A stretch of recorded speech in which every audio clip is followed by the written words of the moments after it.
Hello అందరికీ ముందుగా subscribe చేసుకోండి. మరో కుకింగ్ వీడియోతో వచ్చేసానమాట. కాకరకాయ వెల్లుల్లి కారం.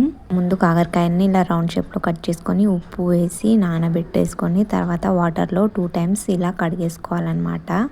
మీరు ఎప్పుడైనా కాకరకాయ వెల్లుల్లి కారం ట్రై చేశారా?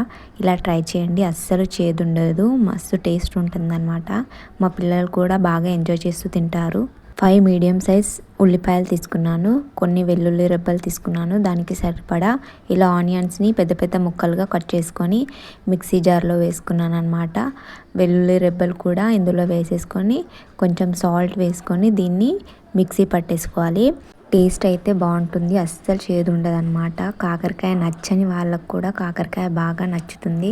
సో దీన్ని అయితే మిక్సీ పట్టేసి పక్కన పెట్టుకోవాలి. ఇప్పుడు ఒక ప్యాన్ పెట్టుకొని ఆయిల్ వేసుకోవాలన్నమాట. ఆయిల్ కొంచెం ఎక్కువే పడుతుంది, ఎందుకంటే మనం కాకరకాయని బాగా ఫ్రై చేసుకోవాలి కాబట్టి.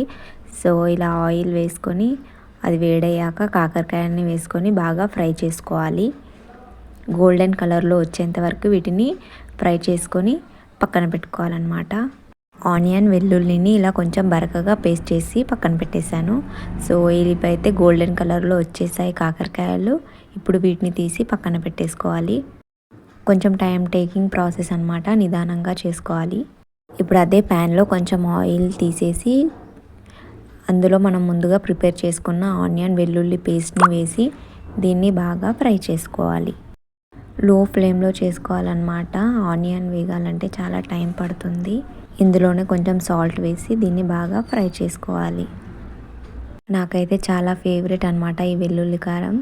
సో ఇందులోనే కొంచెం పసుపు వేసేసుకొని దాన్ని కొద్దిసేపు ఫ్రై చేశాక అందులోనే కారం ఉప్పు వేసి బాగా కలిపేసుకోవాలి. చాలా తక్కువ ఇంగ్రీడియంట్స్, చాలా టేస్టీగా ఉంటుంది. వేడి వేడి అన్నంలోకి అయితే సూపర్ ఉంటుంది. సో మనం ముందుగా ప్రిపేర్ చేసుకున్న కాకరకాయలని ఇందులో వేసేసుకొని ఒక 2 మినిట్స్ అలాగే బాగా కలిపేసుకోవాలి. అంతే అండి, చాలా ఈజీ కాకరకాయ వెల్లుల్లి కారం. మీరు కూడా ట్రై చేసి ఎలా వచ్చిందో చెప్పండి. సబ్స్క్రైబ్ చేసుకోవడం మాత్రం మర్చిపోవద్దు. Thank you for watching.